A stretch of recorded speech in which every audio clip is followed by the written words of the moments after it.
Hello, it's Karen, the Weekend Craftaholic, and I'm back with block 3 or week 3 of the Moda Blockheads 6. You can see here, this is the PDF on my iPad. I've got a video showing you how I've got all of these in GoodNotes to save me printing them off. And I'd already pre-cut all my fabric weeks ago because I did move house when the start of Blockhead series started. So full disclaimer as we start this, this is not a tutorial. This is just me showing my trials and error as I learn quilting. This is probably the 5th block I've ever done, as in block 3. So I'm definitely learning as we go. And I just wanted to share my fails with you along the way in the hope that you can also learn something from it. So you can see I'm using excuse me, I'm using the iPad here and the instructions just to make sure I've got this right. The last 2 blocks, I don't know if you saw my other videos last week, but the first 2 blocks I made, fabric A is my background fabric, and you can just about make out here, it's got these tiny little grey love hearts.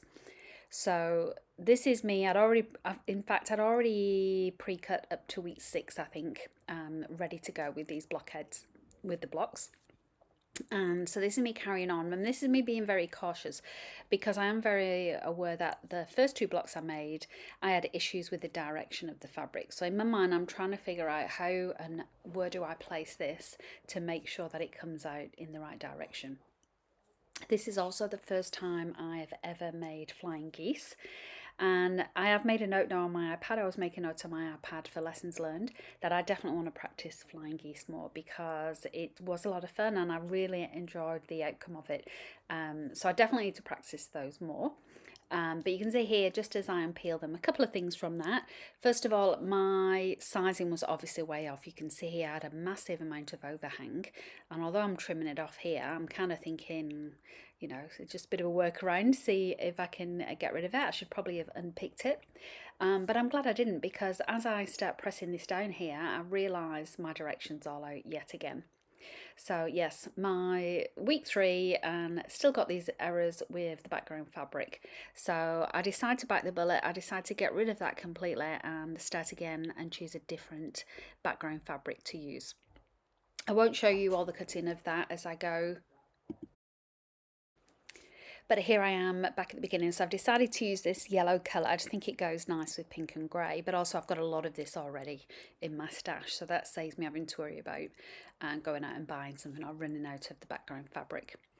So I'm starting the process again basically with these flying geese, and I definitely feel like my thought with Moda Blockheads was just to do each block each week, just as practice, but it's absolutely apparent to me now that for each of these blocks I should be doing at least 2 or 3 just to get that practice and that repetition going while I'm making these. So if you're having similar issues with the blocks, I'd strongly suggest you do it. I've seen loads of people on the Facebook page also say the same thing about practicing on maybe some scrap fabrics. I think that's what I'll do. I'll use scrap pieces because, you know, we all have lots of scrap pieces that we can use before I actually use the fabric that I want in this for the quilt, if it in fact ever turns out to be a quilt the way I'm going. I did the same amount of sizing as I did last time, and so this is where I realised why, because I'd forgotten, but why have I got so much overlap? So this is where I went back and I realised with my markings on the quilt ruler I'd been marking it wrong. The square should have been 3 3/8, and I've been measuring it completely wrong on the ruler. So I ended up watching a YouTube video. I've now got a bit of conversion chart just to help me figure out the sizings going forward. So again, that's a big lesson learned for me on this project. At this point, I thought I'm still going to go with it because I've already done it once and I'm not too fussed about the overlap, as it were. So that was my kind of lesson number 2. 4 big lessons in this quilt block, I have to say. I write them all down on my PDF in my GoodNotes just for future reference, but the massive call out here, and I'm going to tag her down below, is So Blessed by Jess. If it wasn't for her YouTube tutorial, I think I would have given up on this, because trying to decipher the instructions, and they, you know what, I'm so grateful for Moda for supplying all of these and all of the different I don't know what you would call them, experts, I guess. This one particular we're doing now, Sunday Best by Anne Sutton of Bunny Hill Designs. I'm so grateful that they've supplied these free of charge for us to learn from. But as a beginner quilter, they're not the easiest to follow. I did also pre-watch the Moda Blockheads video, but again, I think there's a lot of assumptions made. For example, when you're doing a half square triangles or flying geese, that people have done those before. So thank God for Jess, because, and I'm sure she's not going to watch this, but if you are, you have been my absolute saviour. I decided going forward now, because of my measurements, that I'm also going to draw on every single thing before I sew it. I'm going to actually mark my seam allowance, because I've had a bit of trouble with that as well.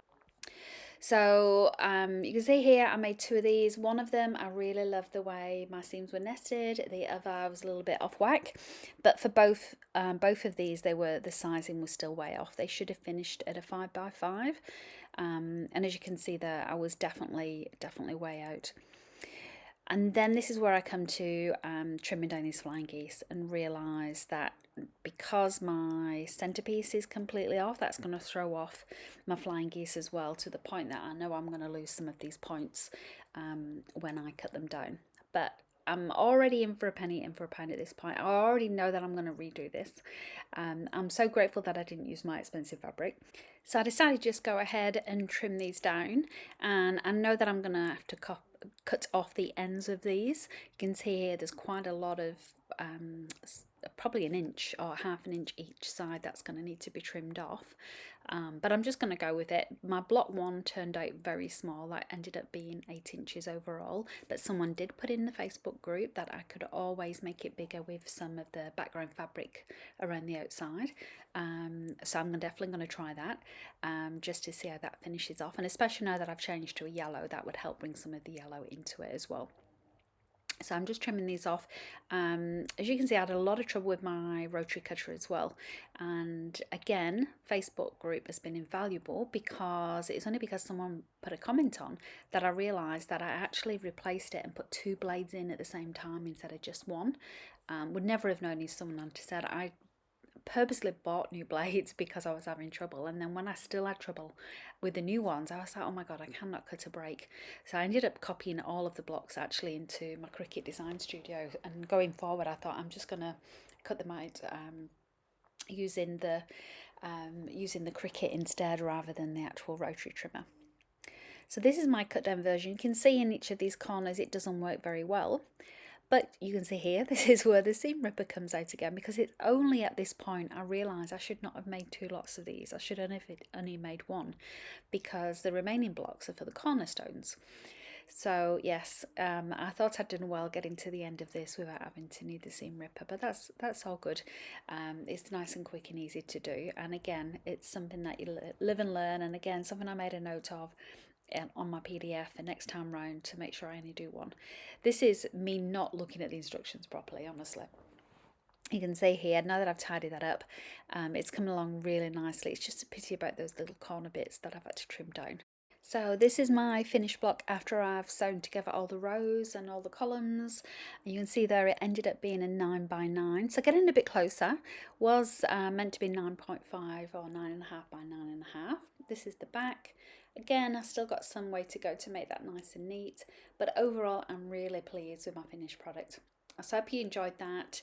I'll be back tomorrow with block 4. Thanks for watching.